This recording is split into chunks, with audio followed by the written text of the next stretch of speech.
This MOOPIL series of Texas A&M University is provided through Project LISTO. Literacy-infused science using technology innovation opportunities. The video series is comprised of experts in the field talking about their research while making important contributions to the art of teaching in the K-12 environment. Project LISTO is funded through a competitive I-3 grant from the U.S. Department of Education Investing in Innovation program.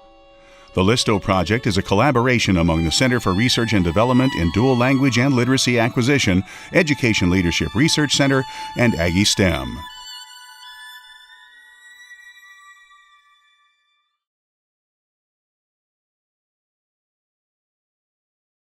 Howdy, my name is Julia Calabrese, and I'm a PhD student in mathematics education at Texas A&M University. Before starting my graduate program, I taught 7th through 12th grade mathematics, including algebra, trigonometry, and SAT prep. Have you heard about Leonardo Fibonacci? He was an Italian mathematician born around 1175 and died around 1250. He is best known for bringing the Arabic number system to Europe and convincing others to abandon the Roman numeral system. He also wrote a book where he was the first to introduce the standard algorithm for how we add, subtract, multiply, and divide today. Fibonacci also has a number sequence named after him. As the story is told, he examined real-world scientific events and patterns and described them mathematically. These patterns were in flowers and animals at the macroscopic and what we would later understand about the microscopic worlds as well. However, some say that he learned about this pattern from Indian mathematicians and was just the first European to publish it. Let's talk about why the sequence named after him is important in a secondary classroom setting. First, let's consider a situation that could come from nature. Before we go into details on the Fibonacci numbers, let's start with a word problem.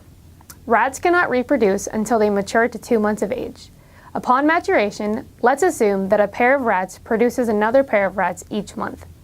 At the end of a year, how many pair of rats will there be in total? Remember, a pair of rats begins producing after their second month. Assume that each pair of rats contains a male and a female, and that no rats meet the end of their lifespan. How might you start to solve this problem? What do you know about the problem? Here are some facts to think about. A tree diagram is used to show iterative steps in a timeline. Starting with one central item, the diagram branches out to show a new item that results from a connection to the central item. Here's how we can start the rat problem. We can make a tree diagram that stems from the initial pair of rats. You can use a circle to represent one pair of rats. It's also helpful to denote the age of a pair of rats inside the circle. Each month, the appropriate number of new branches will be added to the existing diagram.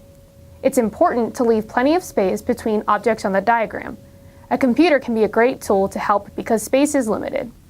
In this diagram, the top circle represents the first set of rats. It's marked with a 1 because we count their age at the end of the first month. The next circle represents that same pair of rats once they have turned 2 months old. In the third row, the original pair of rats have turned 3 months old and they have had their first pair of offspring. The number of pairs of rats is equivalent to the total number of circles in each row.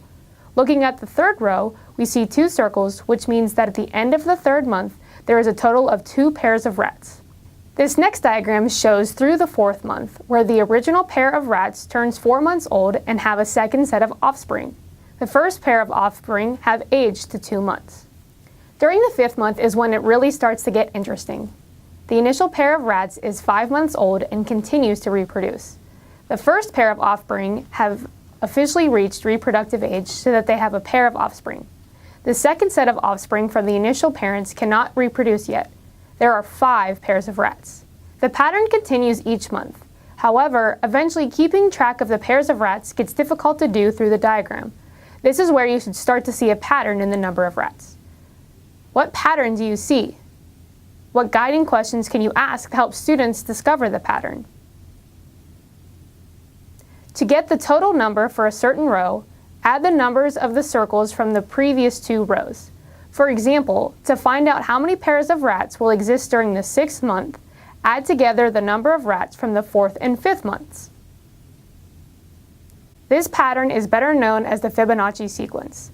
The first 10 numbers in the Fibonacci sequence are 1, 1, 2, 3, 5, 8, 13, 21, 34, and 55. If you take any three consecutive numbers from the sequence, the sum of the first two numbers will equal the third number. Notice 3 plus 5 equals 8. Here is a complete diagram for the number of pairs of rats through the 7 months.